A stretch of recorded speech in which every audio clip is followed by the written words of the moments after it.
Distinguished Senator Abaribe, the simplest questions often turn out to be quite the challenging ones.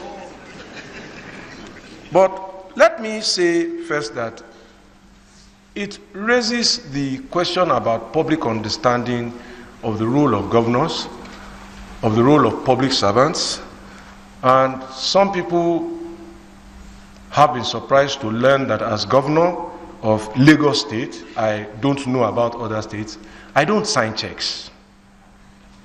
None of my commissioners signs checks. I have never signed a check. I don't fix contract prices. It's an institutional process. The only training I have is that of a lawyer. But in order to execute a civil works project, we need the input of architects, we need the inputs of quantity surveyors, we need the input of structural engineers. There's a process, and we have consulting ministries. For civil works, it is Ministry of Works. For science and technology, it's Ministry of Science and Technology. For environmental drainage and so, it's a combination of Ministry of Environment and Works. Now, periodically, they do market surveys with the Ministry of Economic Planning, the statisticians there, and fix the price of every item, from biro to iron rod to cement. It is approved, and that is the benchmark price for government procurement. Nobody can award any contract over that benchmark price. I don't sit in awards of contracts. There's a state tenders board, and later a procurement agency enacted by law. And immediately the law came into force, we dissolved the state tenders board and handed over. But throughout my tenure, I had been confronted from day one with the price of this and the price of that. And all I have always said that is the realities are that when you design a road, what you meet in reality when construction starts is probably not what you end up with. I recall a road we awarded in Ajegunle, and from design, all we saw was an earth road that needed to be built with pavement and all of that, and tarred. When the contractor went to site and did not deliver on time, and I complained, he said to me that, I think you should come and see what I'm dealing with. What we assumed was a solid surface was actually 1-point-something meters of refuse embedded under the ground that had been dumped over the years. And so, of course, they had put laterite on it. That if I build a road for you this way, the road will collapse in no time. So first, our contract projections had to change. We had to bring him back to retender for evacuation. That's work for people, to remove the refuse. Trucks had to be hired. Then we have to replace with soil to build the road back to the level before the normal things that we assume to happen. So if I had told you at the beginning that that road cost 10 naira and later we finish it at 15 naira, the unfortunate thing about money really is that it always raises suspicion even amongst brothers. I mean, the likelihood is that if your brother tells you that he forgot or he has lost the key to your car, you are unlikely to think that he stole your car.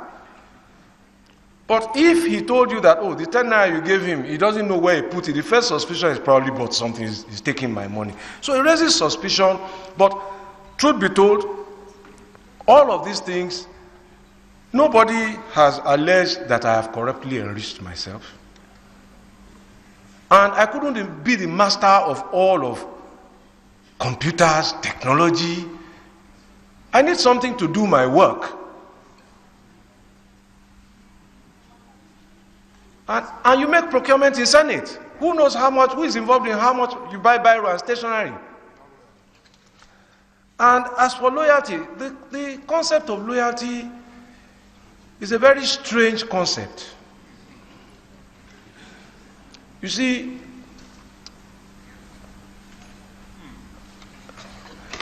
I always say that when loyalty is to be tested, The real answer, sir, is that may our loyalties never be tested. You know why I say so, sir? In the course of my work, there was a family that had a parent who had a kidney malfunction. And diagnosis was that the patient needed a transplant and needed to go overseas. We had a procedure in government where we helped people, indigent people who applied to get a board review and get overseas treatment. When we had paid and they were to go, the question was who was going to be the donor?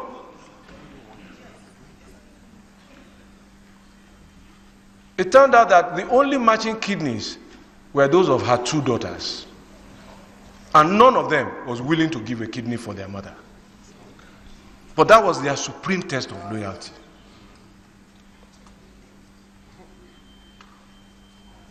So I always pray that my loyalty will not be tested.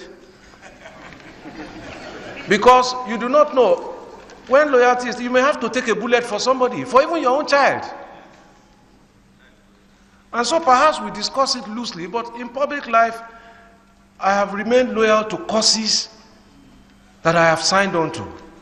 And all my life, really, nobody can fairly accuse me of giving my word and going back on my word. Thank you. Senator,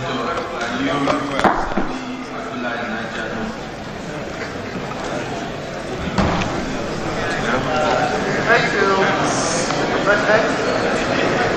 Can I get something where to wipe the sweat? Okay. Am I protected? go ahead, Central. You, sir. All right, thank you very much.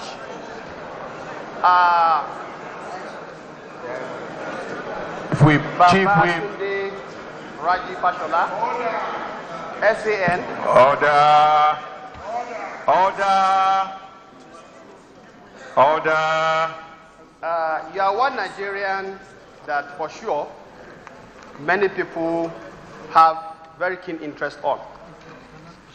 And this is rightly so because you govern one of the most populous states in this country.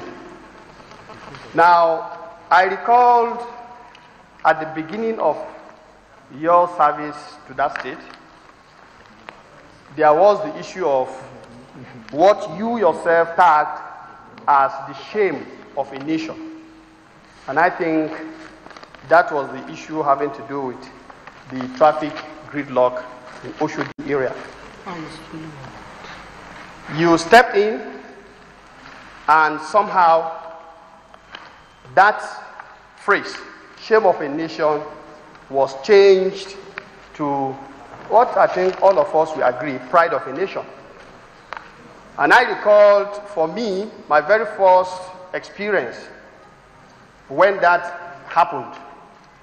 And I had cause to leave Abuja to Lagos for an official assignment. I was taken through a route that I was initially very skeptical. But I think at the end of the day, it took me less than 10 to 15 minutes to get to VI, Nigerian Institute for Oceanography and Marine Research, then. Now, what I want to ask here is, given the scale of issues on ground and what you have to do, either behind the scene or policy-wise, to change the face of that area, you are coming to a larger scale to be the Minister of the Federal Republic of Nigeria. What, in your experience, given that particular intervention you've done as governor, can you bring to certain issues that we rightly in this country are bothered about? For example, the issue of infrastructural decay. You are a son, and we all know when it comes to funding of infrastructure, there are issues. There are other issues having to do with something you have mentioned in your previous response on this floor. That is the issue of domestic violence, for example. I want to tag all of this to how do we value life in Nigeria? Because we have situations where all manners of things happen, people die. Distinguished colleagues and distinguished Senator Yusabi, I would like to put the question. All right. So that, So the question I want to ask here is, what will be your take on how we value the life of our citizens in this country, and what intervention do you think, given the change our party is, promising Nigerians to bring with respect to this particular issue, the value of life in Nigeria? Thank you. Senator Usman Nafada, Gombe North. Thank you very much, Mr. Chairman. My name is Usman Bayero Nafada. I represent Gombe North. Mr. Nominee, let me also join my colleagues in congratulating you. And I have only one question. As a senior advocate of Nigeria, you may likely be posted to the Ministry of Justice. And our problem today, one of our problems, where corruption has gone deep in our system, is Ministry of Justice, vis-a-vis the judgment dates. Year in, year out, the judgment date is always filing. And if you look at what they are doing in the Ministry of Justice and compare it with the judgment date, even a layman can discover that these huge sum of money in billions that they are claiming as judgment debt may not be true. If you are posted there, how do you intend to handle that issue? Because it is a serious issue. Thank you very much. Senator Sam Egu.